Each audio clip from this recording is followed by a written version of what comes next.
동영상을 하나 보려고 합니다. 우리가 여러 번 보았던 동영상이지요. 가끔 텔레비전에서도 보여주곤 했던 동영상인데 우리가 한번 다시 보면서 그때의 그 감동을 느껴보도록 하겠습니다.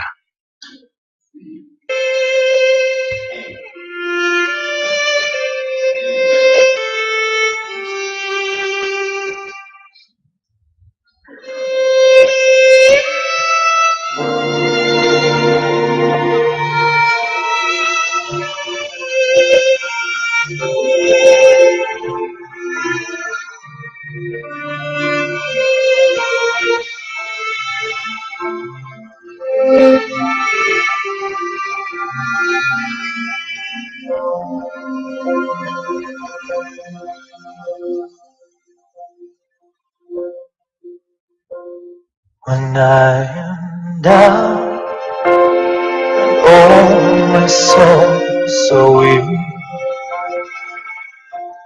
when troubles come and my heart burns and I am still waiting in silence until you come and see one with me. You raise me up to stand on mountains. You raise me up on stormy seas. I'm strong on your shoulders. You raise me up to more than I can be.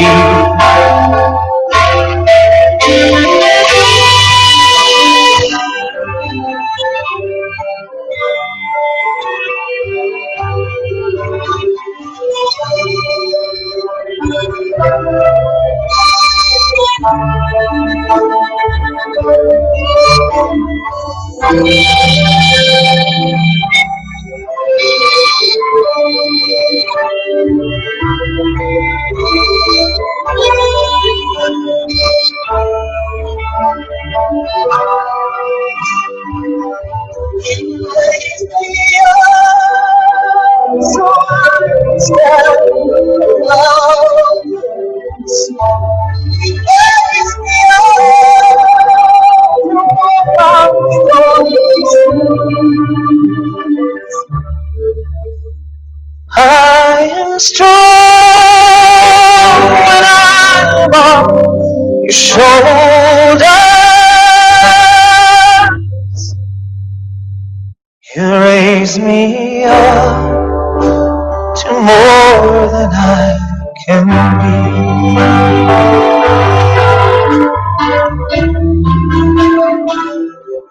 There's no life without summer. Each restless heart so powerful. But when you come with water, sometimes I glimpse eternity.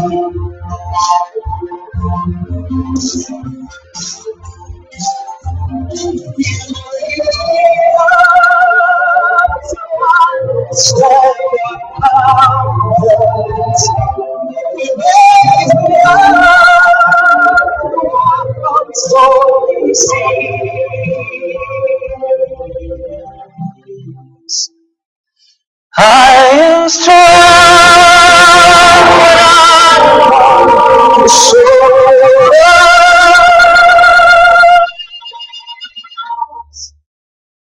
You raise me up to more than I can be.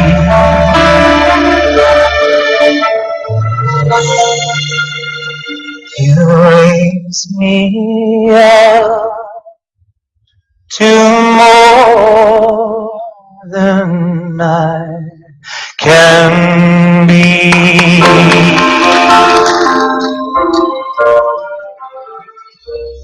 스포츠라고 하는 것이 한순간에 우리에게 이렇게 큰 감동을 주는 까닭은 이것이 연출된 것이 아니고 실제적으로 일어난 사건이기 때문에 한순간에 아주 얼마나 많은 사람들에게 감동을 주는지 모릅니다.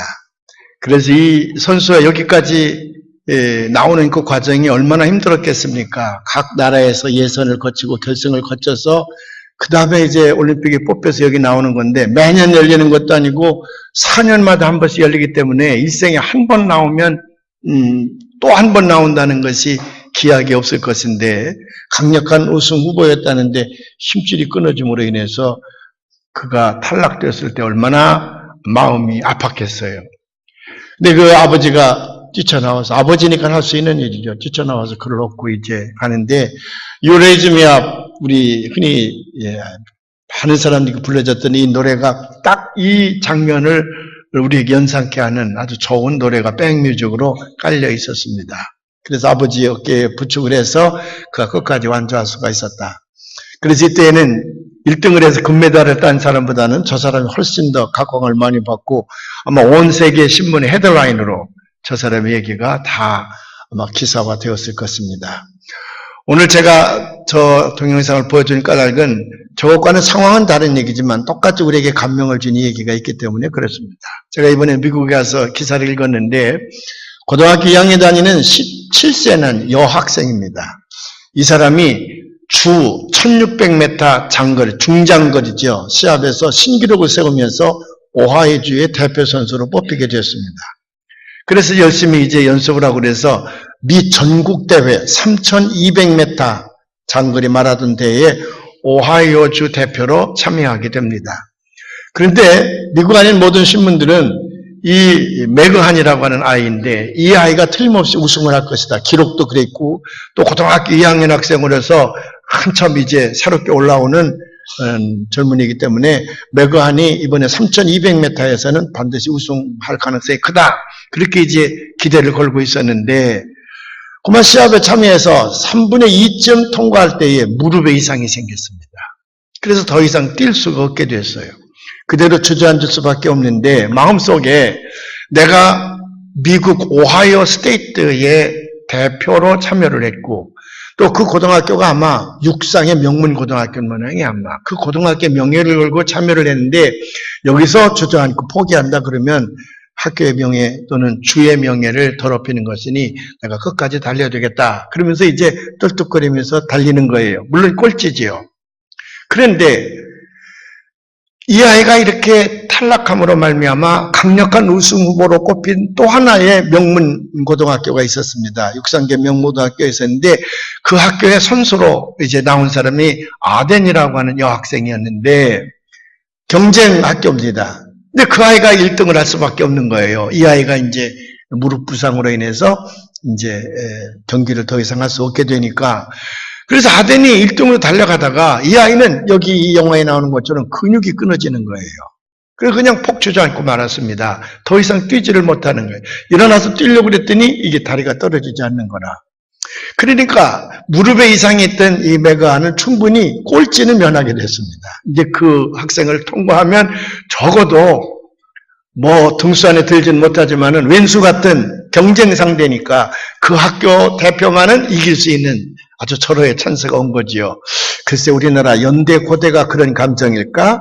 아니면 일본과 우리나라의 감정이지 않겠습니까? 우리가 축구 시합이나 콘트 시합 같은 거 할 때에 딴 나라에게 지면 덜 슬퍼도 일본에게 지면 좀 달라지잖아요. 그때 일본에게 진 선수들 볼 때에 얼마나 많이 사람들에게 비난을 받습니까? 이제 그런 관계의 고등학교 숙적 관계인데 그 아이는 근육이 끊어져서 더 이상 이제 달리기가 어렵게 됐거든요. 적어도 그 경쟁 상대인 왼수 같은 그 학교만은 물리칠 수가 있게 됐으니까 얼마나 좋았겠습니까?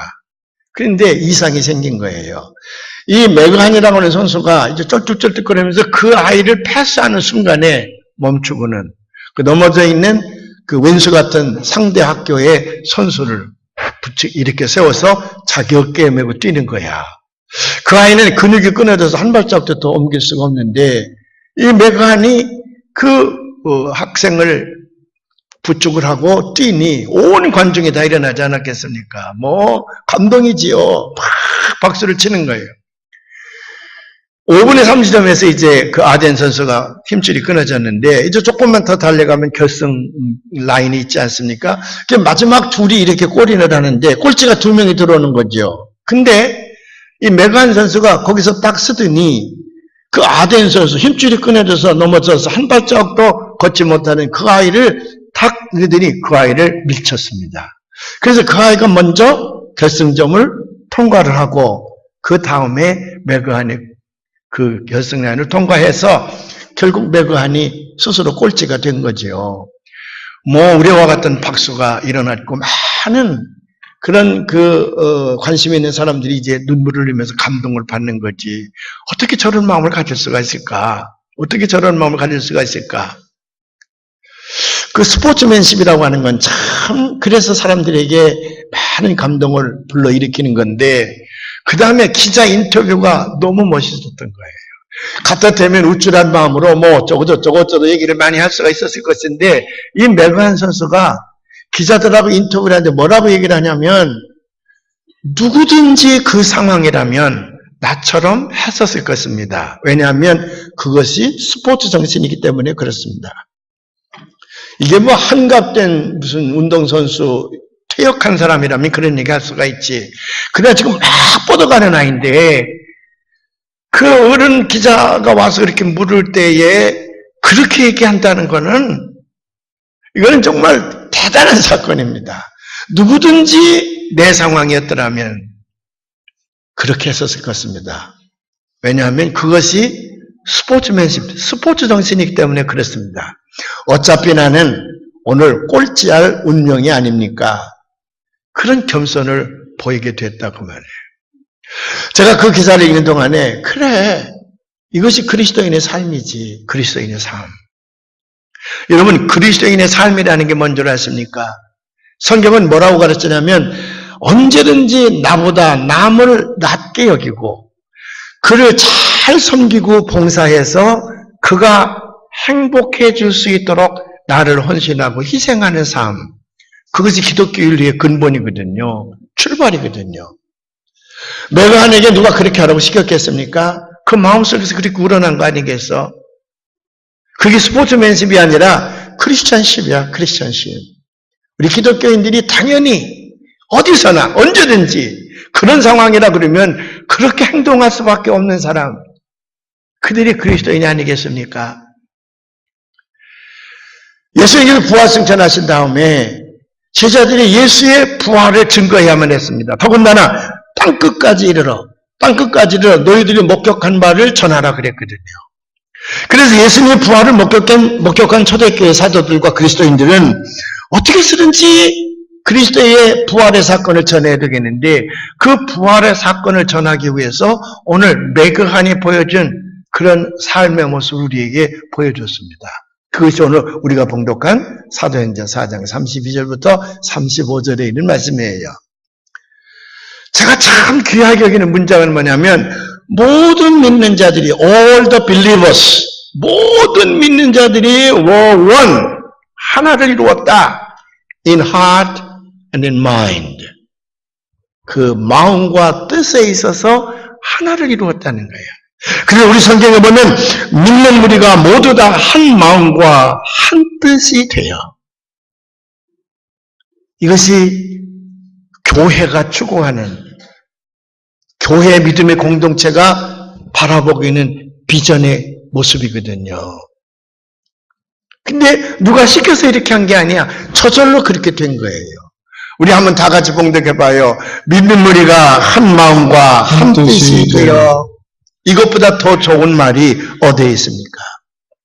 자, 예수를 믿는 사람들이 그때 사도들과 그 제자들이 어떤 과정을 거쳤냐 그러면 그들이 기다리고 있던 예수님께서 메시아, 정치적인 메시아인 줄 알았더니 붙들려 돌아가셨습니다.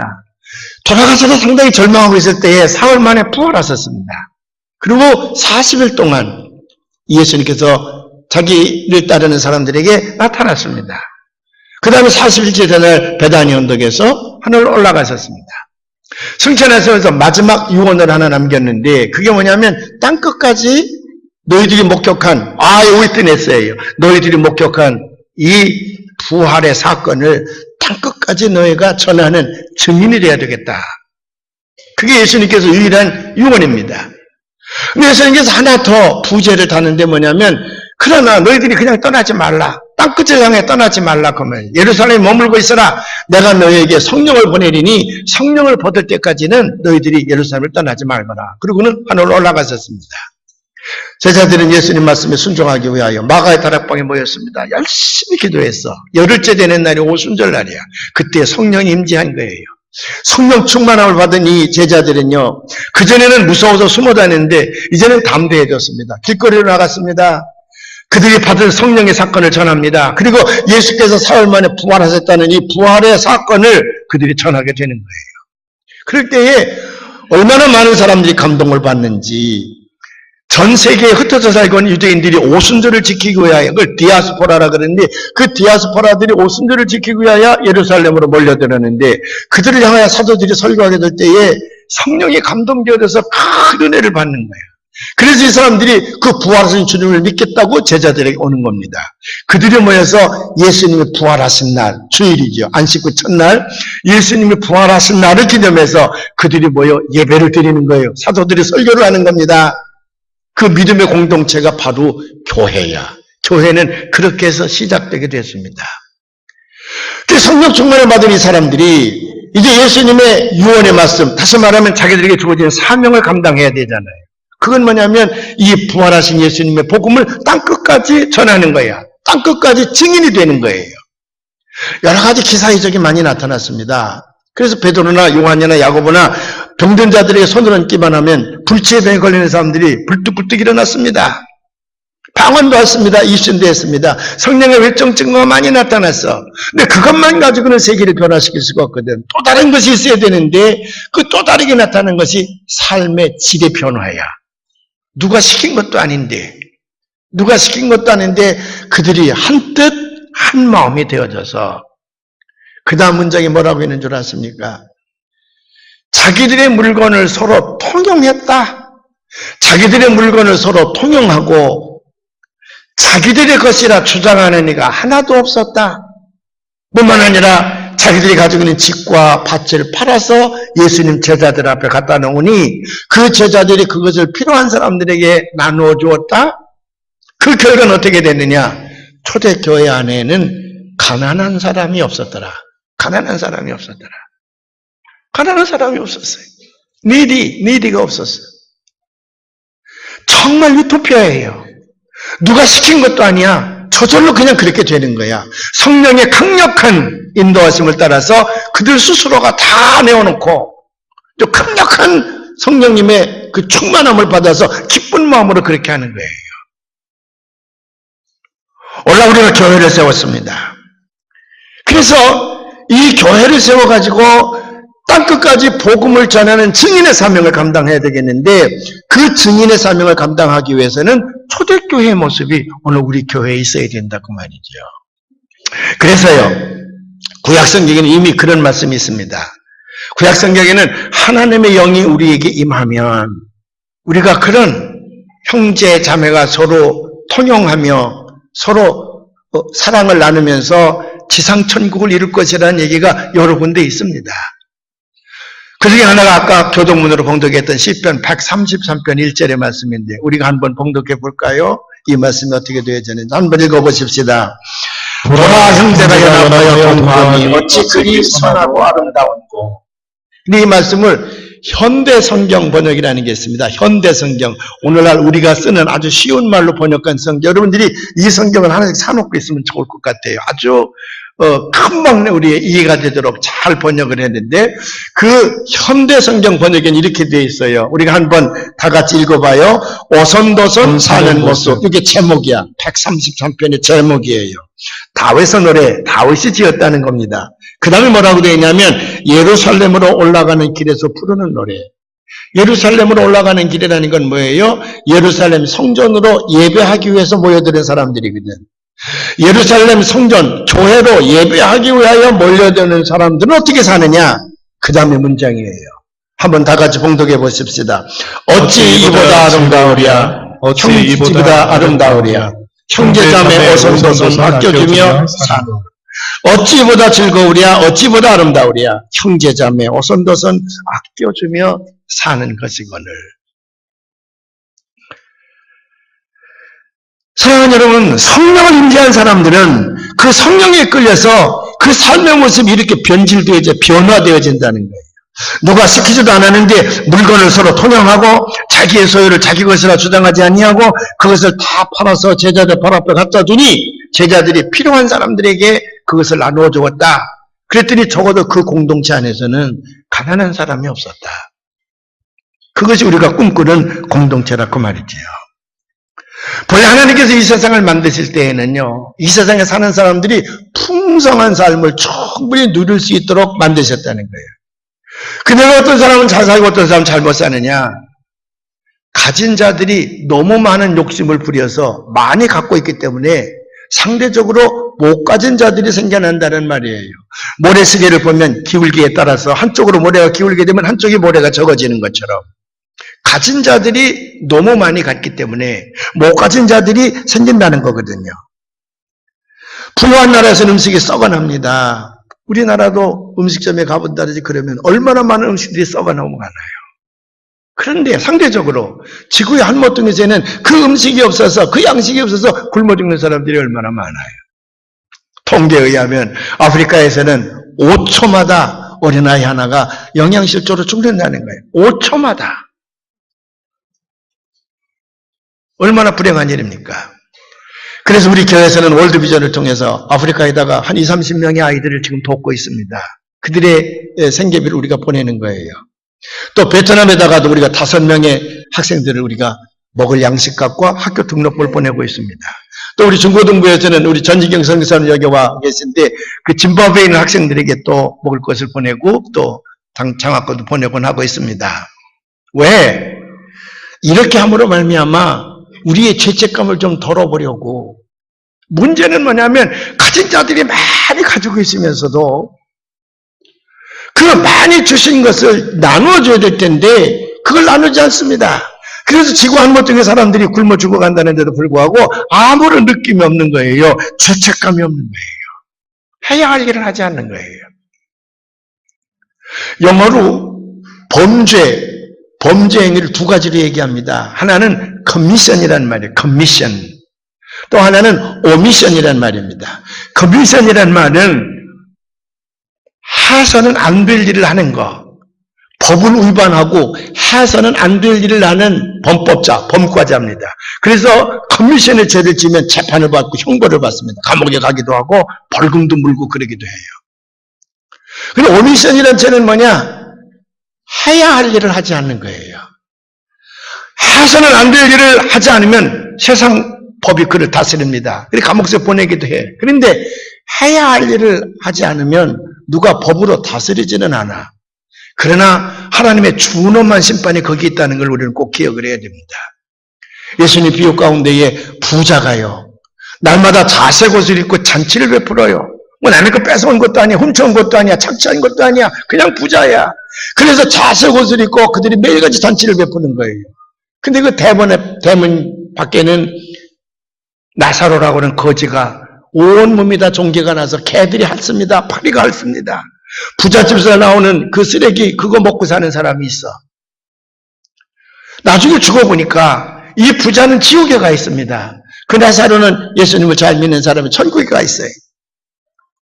그때 이 부자를 보십시오. 무슨 나사로를 위하지 않았습니다. 나사로를 무시하거나 나사로를 거기 있지 못하게 한다든지 나사로에게 어떤 해를 끼치지 않았어. 남의 것을 뺏어온 적도 없습니다. 자기 있는 것 가지고 늘 자색 옷을 입고 잔치를 베풀었어. 아무 잘못이 없어요. 근데 그는 지옥에 가 있습니다. 준엄한 심판을 받고. 왜? 해야 할 일을 안 했다고 말이에요. 너 대문 밖에 굶어 죽은 나사로를 거뒀어야 되는데 너에게 만을 준 것은 너보다 갖지 못한 자들, 굶주리는 자들을 돌보아야 되는데 내가 그거 하지 않았다는 거거든요. 그래서 이 부자는 지옥에 떨어졌다는 비유가 우리 신약성경에 있지 않습니까?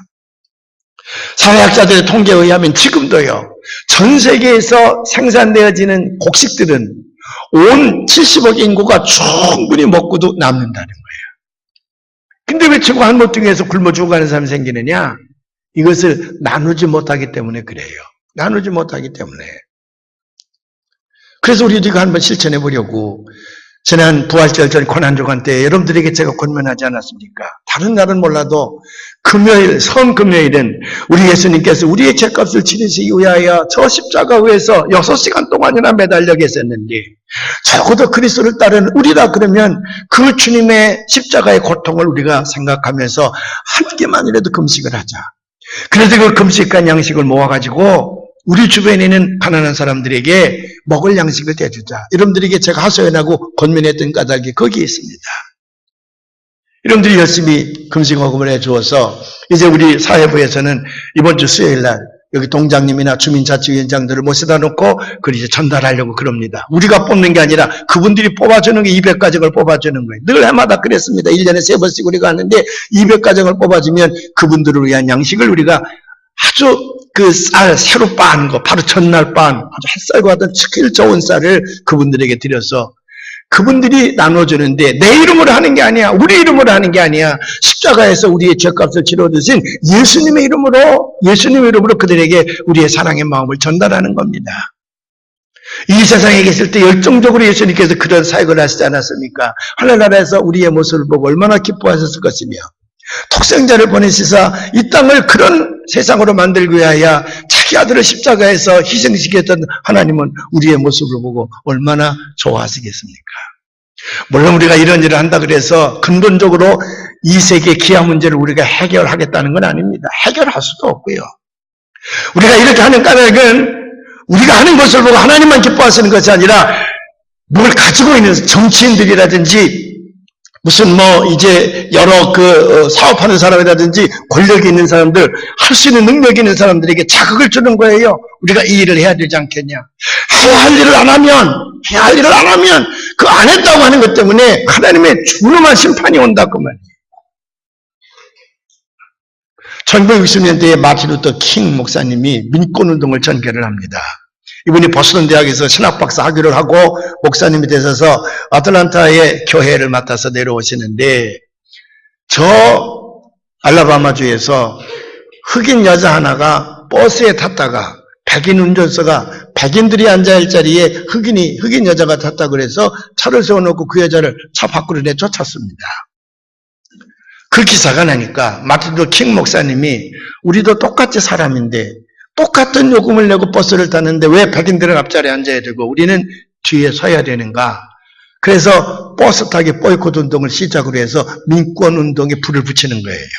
남부 지역에 있는 흑인교회 목사님들을 중심으로 해서 남부 기독교 지도자 협의회를 만들어 놓고 이제 알라바마에 가서 시가행진을 합니다. 그러다 보니까 이 백인 경찰들이 나타나가지고 곤봉으로 내려치기도 하고 발길로 걷어차기도 하고 말바꾸로 막 밟기도 하고 그러거든요. 또 하나의 사건이 일어났습니다. 흑인들에게는 투표권을 주지 않는 거예요. 언제든지 그 국회의원들을 뽑을 때 백인들에게만 뽑고 흑인들에게는 주지 않아요. 겨우 20% 정도만 주니까 늘 법은 백인들을 중심으로 해서 만들어지지 흑인들은 늘 손해만 나는 거야. 법을 거쳐서 우리도 똑같이 세금을 내고 똑같이 병역 의무를 감당하는데 우리에게도 투표권을 달라. 그러면서 이제 시가행진을 하는 거예요.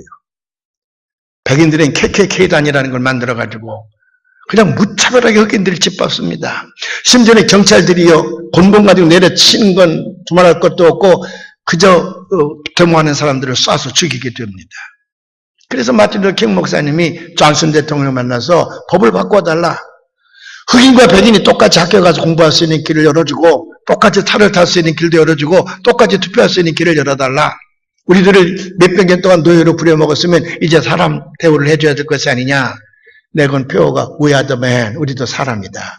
피켓을 들고 시가행진을 합니다. 존슨 대통령은 마틴 루터 킹 목사님을 몇 번 만나면서 반드시 내가 해줄 것이다. 그러나 지금은 어렵다. 월남전도 터지게 됐고 미국 안에 산적한 문제가 많이 있는데 이 문제를 내세우면 백인들이 찬성하지 않는다. 국회는 백인들이 장악하고 있는데 백인들이 찬성하지 않으면 나 혼자 되는 것이 아니니 좀 참아달라. 반드시 내가 법은 바꾸겠으니 참아달라 그래요. 그때 마틴 루터 킹 목사님은 no more. 더 이상은 못 참겠습니다. 바꿔주세요. 그래서 결국 존슨 대통령이 국회가 연설을 하고 이제 흑인도 투표할 수 있는 권한을 주게 되죠. 이게 1968년부터 흑인들이 이제 투표를 하게 되는데, 그 지금 흑인 대통령이 나오지 않았습니까? 그때 이제 이 마틴 루터 킹 목사님은 이제 노벨 평화상도 받게 되고 그랬죠. 이제 비폭력 저항 운동을 했다 그래서. 그분이 워싱턴 광장에서 얼마나 많은 인파가 모여들었습니까? 거기서 I have a dream. 나는 꿈이 있습니다. 저 아틀란타 옆에 가면은 그 스톤 마운틴이라고 하는 곳이 있는데 거기서 백인의 아이들과 흑인의 아이들과 아시아인의 아이들이 손에 손잡고 노는 그런 나라가 반드시 온다고 하는 꿈이 내게 있다고 하는 유명한 연설을 하게 되지요. 그런데 그가 마지막에 한 연설이 참 우리에게 감동을 주는 거예요. 흑인들을 아프리카에서 잡아다 미국에서 300년, 400년 동안 아주 잔인한 가족들을 다 뿔뿔이 헤어지게 하고 그 노예로 삼고 우리를 부려먹은 것은 백인들의 범죄 행위다. 백인들이 회개해야 된다. 백인들을 향해 외치는 거예요. 우리가 법 테두리 안에서 시간제를 하며 우리가 차지할 권리를 되찾는 일을 우리가 얘기하는데 백인 경찰들이 우리를 짓밟고 곤봉으로 내려치고 총으로 쏴 죽이고 하는 거 이거 권력의 힘이 우리를 이렇게 한 것이니 권력을 잡은 자들은 회개하라. 그래서 경찰이나 군인이나 대통령이나 국회의원이나 이런 주지사나 권력을 잡은 사람들을 향해서 외칩니다. 근데 세 번째가 중요한 거예요. 니그로들, 흑인들을 향해서 하는 겁니다. 우리가 니그로라 그러면 이제 감옥소에 갑니다. 근데 마틴 루터 킹 목사님은 자기 스스로가 니그로니까 자기 동족들에게 이렇게 얘기하는 거예요. 니그로들아 정신 차려라. 우리가 백인들에게 붙들려 수백 년 동안 노예생활을 하지 않았느냐. 여기 와서 우리는 얼마나 인권을 누린다 하겠느냐. 우리는 세금도 똑같이 내고 군인도 똑같이 가서 병의 의무도 감당하고 다 하면서도 우리는 아이들 학교를 제대로 공부시키지 못했다. 무슨 일자리가 제대로 받지 못했다.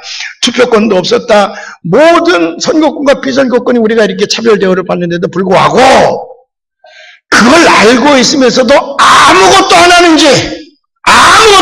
죄 오미션의 죄입니다. 아무것도 안 하는 죄 그 죄가 더 크도다. 이 니그로들아 아무것도 안 하는 죄. 하나님께서 우리에게 먹을 것을 풍족히 주었거든요. 우리 주변에 가난한 사람들이 있습니다. 그럼에도 불구하고 그들을 바라보면서 아무것도 안 하는 죄, 오미션의 죄. 하나님이 제일 기뻐하시지 않는 거거든요. 근데 초대교회의 이 믿음의 선조들은 누가 시키지도 않았는데 그런 공동체, 유토피아의 공동체를 스스로 만들어낸 것 아닙니까? 그래서 하나의 생명체를 이루었다고 말이지. 그것이 오늘 우리 교회가 추구해야 될, 우리 교회가 이제 닮아야 할 그런 하나의 비전이라고 말이에요. 우리 공동체의 비전이라고 말이죠. 제가 광성학교에서 교표를 잡고 있을 때에 제 사무소 함께 근무하는 이연창 선생님이라는 분이 계셨습니다. 원래 교목실에는 목사들만 있지 다른 선생님들은 못 오게 되어 있었는데 그때 이제 젊은 교감 이제 그 보직받은 선생님들 밑에서 나이 많으신 분들이 좀 초췌하게 앉아있는 모습이 그래서 제가 교장님과 이사장께 얘기해서 60세 이상 된 나이가 많으신 선생님들은 교목실에 와서 좀 목사들 좀 돕고 그러기 위해서 교목실을 책상을 옮겨서 근무하는 게 어떻겠냐 허락을 받아가지고 너 덕분에 나이 많으신 목사님 책상을 교목실에다 갖다 놓으니까 얼마나 좋아요. 그래서 그분들이 굉장히 행복해했습니다. 그중에 한 분이 이현창 선생님이라는 분인데 그분을 제 사무소에 모셔다 놓고 보니까 그때 25일 날이 봉급날인가 선생님 봉급날이요. 25일 날 되면 봉급날이 되면 오후 4시에 나이가 좀 든 노숙자 비슷한 영감한 분이 꼭 와요. 4시쯤 와요. 교목실 앞 의자에 이렇게 앉아 있습니다. 그럼 이현찬 선생님 월급을, 그때는 월급 봉투에다 월급을 줬었거든요. 그때 남편들이 권위가 셌었지. 지금처럼 인터넷으로 넣게 되니까 이게 돈을 받는지 못 받는지 아내들이 남편을 아주 흑살이 껍데기로 알아서 걱정입니다만. 그때는 이제 두툼 월급 봉투를 아내에다 갖다 이렇게 줄 때에 그 권위가 대단했잖아요. 그 월급 봉투를 딱 가지고 와요. 오면 그분이 앉아있거든요. 그러면 오셨어요. 그러면 볼 것도 없어. 탁 꺼내가지고는 하나, 둘, 셋, 넷, 10장을요. 10만 원을 주는 거예요. 그때 100만 원쯤 됐을라나? 교사들의 봉급이요. 근데 그 10분의 1에 해당하는 10만 원을 줘요. 그러면 그냥 받아가지고 아무 얘기도 안 하고 가는 거야. 제 생각에, 우리 이 선생님이 교편 잡고 오래 있다 보니까 이것저것 혹시 사업하다 실패해서 빚을 진 모양이구나. 그래서 빚쟁이가 월급날이 되면 딱 와서 앉아서 이렇게 가져가는구나. 그렇게만 생각을 했어요. 궁금해도 남의 가정사, 또 부끄러워하는 가정사 하게 하는 거 좋지 않은 거 같아서 물어보지도 않았습니다. 한 달에 가고 두 달에 가고 석 달에 가고 한 6개월이 지났는데도 틀림없어. 그분은 그때는 꼭 오고 돈을 꼭 주는 거예요. 궁금해서 못 견디겠어요. 그래 제가 물어봤죠. 아니 선생님 빚을 얼마나 졌기에 저렇게 다 월급날이면 와서 돈을 걷어가게 하셨습니까? 그랬더니 이현장 선생님이 제게 목사님 빚이요? 그렇죠 우리는 빚을 졌죠. 근데 돈 빚진 게 아니라 생명의 빚을 졌습니다. 생명의 빚을. 그러면서 자기 과거를 얘기를 해요. 이분이 6.25 사변 때에 켈러 부대였었답니다. 켈러 부대 요원이었는데 이 켈러 부대는 미 첩보원들이거든요. 첩보 부대거든요. 이 첩보대들이 하는 일은 뭐냐면 적 후방에 낙하산이라든지 그런 걸로 적 후방에 떨어져서 그래서 적군의 정보를 입수해서 가져오기도 하고 또 적군의 후방에서 교란 작전을 피우는 거예요. 무기고를 거기서 폭발을 시킨다든지 식량 창고를 폭파시킨다든지 민간인들을 어떻게 한다든지 그래서 이 전선에 싸우고 있는 적군들의 마음을 흐트러 놓는 거거든요. 그게 이제 두 번째 하는 일이고 세 번째는 뭐냐면 잘못된 정보를 가서 흘리는 거예요. 예를 들면 당시 메가더 장군이 인천 상륙작전을 계획하고 있을 때에 그 켈러 부대의 정예원들을 훈련을 시키는 거야. 그들에겐 어떤 훈련을 시키냐면 원산 상륙작전의 훈련을 시키는 거예요. 그분들은 몰라. 인천 상륙작전도 있다 그러지만 그 첩보원들에게 강하게 원산 상륙작전을 이제 교육을 시켜서 그들을 적 후방에다 떨어뜨립니다. 원산 상륙작전을 준비시키는 거죠. 가다 되게 붙들리죠. 붙들려서 고문을 해보면 메가더가 원산 상륙작전을 계획하고 있다는 거예요. 인민군들은 인천이냐 원산이냐 이게 헷갈리잖아요. 그래서 한 곳에다 병력을 집중시켜야 될 텐데 원산으로 올지 인천으로 올지 모르니까 그래서 헷갈리고 병력을 분산시키는 바람에 메가더가 일찍 인천 상륙작전을 성공시킬 수가 있었다는 거거든요. 그런 것들이 이제 켈러 부대 그 첩보요원들이 하는 일입니다. 그 요원으로 북한에 갔다가 그 임무를 완수하고 이제 한국 그 아군으로 돌아오는데 자기는 바다에서 구명보, 괴속정 같은 것들이 와서 아주 깜깜한 밤중에 금은 같은 때에 순간적으로 지나간 내가 널 며칠 몇 시, 몇 분, 몇 초에 거기를 지나가면 물속에 있다가 그때 이제 내밀고서 지나갈 때 링을 잡고서 그 보트에 올라타면 그건 구조가 되는 거고 그걸 못하면 그냥 버려지는 거예요. 원래 간첩이나 첩보요원들은 그냥 이 소모품입니다. 그냥 버리는 거거든요. 근데 자기들은 왜 구조되지 못했냐면 시간을 못 맞췄어.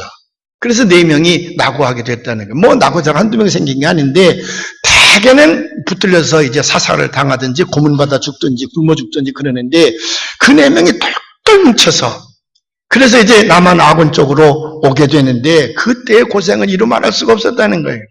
주로 이제 안전하게 먹을 수 있는 식량은 이제 뱀이었는데 뱀. 그게 첫 번째 먹을 때는 징그럽고 불을 피워 굴 수가 없으니까. 연기가 나면 안 되니까 그 생으로 잡아 먹어야 되는데 혹시 여러분 한번 실험해 보십시오. 한 마리 먹을 때는 징그럽대. 2마리 먹을 때는 조금 징그럽고 3마리쯤 먹으면 그렇게 맛있을 수가 없대. 예. 그래서 뱀 먹고 키스하는 입은 그게 또 좋다네 또. 이 뱀으로 이제 배를 채워가면서 다른 걸 먹으면 위험하니까 독이 있는 점을 잘 모르니까 그러면서 이제 생명을 연장해서 내려오는데 어느 날에요. 바닷가에서 탁 숨어있는데 파도가 찰랑찰랑 거리는데 밑강 껍데기 오렌지 귤 있잖아요. 그걸 옛날에 왜 밑강이라고 그랬나 모르겠네.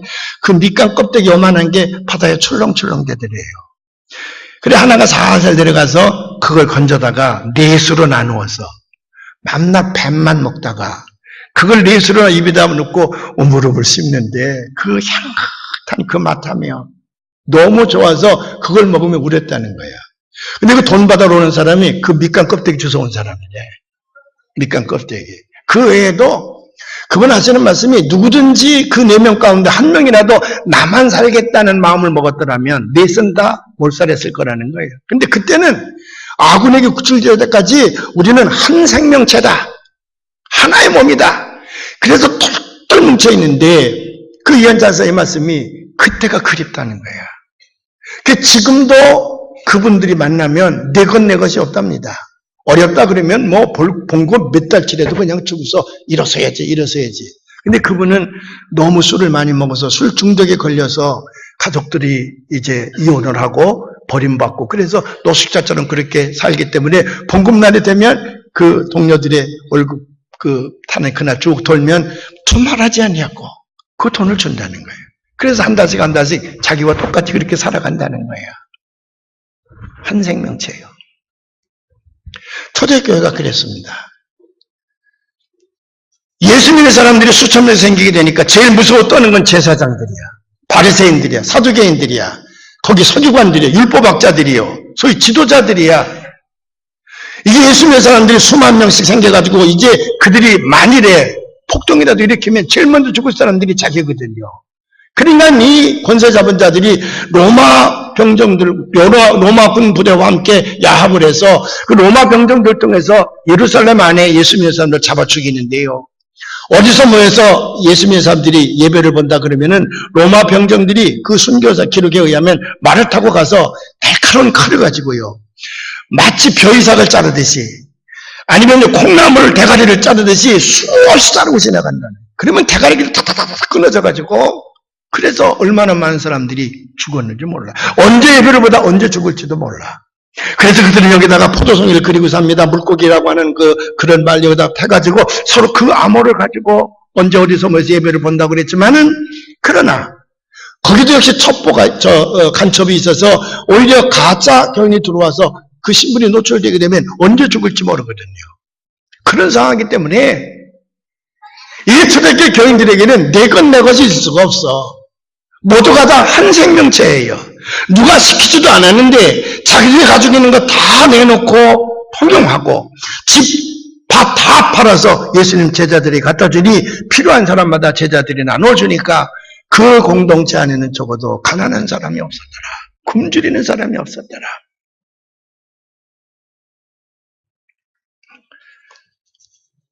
사랑하시는 여러분, 이것이 우리가 교회가 추구하는 공동체예요. 교회가 만들고 싶은 사회거든요. 그런데 이게 인위적인 노력 가지고는 어려워. 인위적인 노력 가지고. 아무리 사람이 노력한다고 해도 이것을 다 하긴 어려워요. 누가 할 수 있느냐? 성령님이 강압적으로 우리를 감동시켜서 이끌고 나갈 때에 기쁜 마음으로 일을 할 수가 있다고 말이지. 그래서 오늘 32절부터 35절까지는 이상적인 공동체지만 그 공동체를 만드는 동기부여가 어디냐면 31절에 가 있는 거예요. 우리 31절에 있는 말씀을 한번 봉독해 보십시다. 다 같이 봉독하십시다. 빌기를 다하며 모인 곳에 진동하더니 우리가 다 성령이 충만하여 담대히 하나님 말씀을 전하니라. 빌기를 다음에 기도를 했더니 그 다음에 땅이 진동하며 성령이 임했습니다. 그 성령이 임하게 되니까 나가서 담대하게 그리스도의 부활의 사건을 전하게 됐고 그리고 그들의 삶의 질이 변화되어져서 자기들이 가지고 있는 것을 다 내어놓고 유토피아를 건설할 수가 있게 됐다는 거죠. 물론 지금 우리가 살고 있는 이 시대는 목숨을 내놓고 부활하신 예수님을 전해야 할 만큼 각박한 시대도 아닙니다. 또 아주 극심한 박해가 있어서 우리가 목숨이 언제 날아갈지도 모르는 그런 상황에서 예수를 믿는 것도 아니고 더군다나 또 우리가 처해 있는 이 국가적 상황은 저 무슬림들이 있는 것과는 달리 누가 예수 믿는다고 우리의 목숨을 노리는 것도 아니고 우리를 내쫓는 것도 아니에요. 오히려 예수 안 믿어서 걱정이죠. 뭐. 지금은 예수 믿는 게 너무 편안해요. 너무 쉬워요. 그래서 문제야. 그래서 요즘에 속어에 보면 무슨 가난한 교인이 많대. 가난한 교인은 거꾸로 하면 안 나가는 교인. 교회에 안 나가는 교인이 많대. 이런 속어까지도 막 생기는 판이거든요. 예수 믿기가 너무 쉬워져서 그래요. 그러나 쉽든 어렵든 간에 분명한 사명이 우리에게 하나 주어졌습니다. 그건 아까 말씀드린 것처럼 예수님께서 하늘로 승천하실 때에 한 가지 사명을 줬으니 땅끝까지 너희들은 예수 그리스도의 부활의 증인이 되라는 거거든. 그런데 말이죠. 이 부활의 증인이 그냥 되는 것 아니야. 내가 부활의 체험이 있어야 돼. 그 부활의 체험을 가지려면 성령께서 나를 그렇게 체험토록 인도해야만 되는 거야. 배워서 들어서 되는 것 아닙니다. 여러분 지난주에 우리가 요한복음 말씀을 공독을 했지만 요한복음에 보면 베드로와 요한이요. 막달라 마리아가 예수님 무덤에 갔다가 예수님이 시신이 없어졌습니다. 겁이 나서 베드로와 요한에게 달려와서 그 사실을 알립니다. 예수님 시신이 없어졌다고요. 그래서 베드로와 요한이 예수님 무덤으로 달려가 봤더니 정말로 서마포는 잘 되어져 있는데 시신이 없어져서 그때에서야 예수님 말씀을 깨닫고 주님께서 부활하셨다는 사실을 믿게 되는데 그 베드로와 요한이 달려갔는데 요한복음은 요한이 쓴 거 아닙니까? 요한이 뭐라고 기록했냐면 그 빈 무덤을 발견하기 전까지는 예수님께서 여러 번 내가 붙들려서 죽게 될 것이고 사흘 만에 부활하여 승천하게 될 것이라는 것을 여러 번 말씀을 하셨으나 그때까지는 믿어지지 아니했다. 믿어지지 아니했다. 그날에서야 부활을 체험하고 나서야 그것을 믿게 됐다 그 말이거든요. 그것을 믿기 위해서는 그 믿음의 확신을 갖기 위해서는 성령을 받아야만 됩니다. 부활이 체험되어지면 전하지 않을 견딜 수 없게 되거든요. 체험된 이 신앙을 땅끝까지 전할 수가 있습니다. 자신 있게 전할 수가 있어. 근데 그 전하는 것마저도 내 힘으로는 안 돼. 누가 도와줘야 되냐면 성령이 도와줘야 돼. 그래서 부활절이 끝난 다음에 우리가 힘을 모아서 열심히 해야 될 일은 뭐냐면 성령 받자고 말이에요. 성령 충만한 삶이 이루어져야 되겠다. 그래서 모든 조들이 하나가 되어서 주여 우리에게 성령을 주시옵소서. 우리 은평교회가 성령 충만한 교회가 되게 해주시옵소서. 기도하는 여러분들이 되시기를 주님의 이름으로 축원합니다.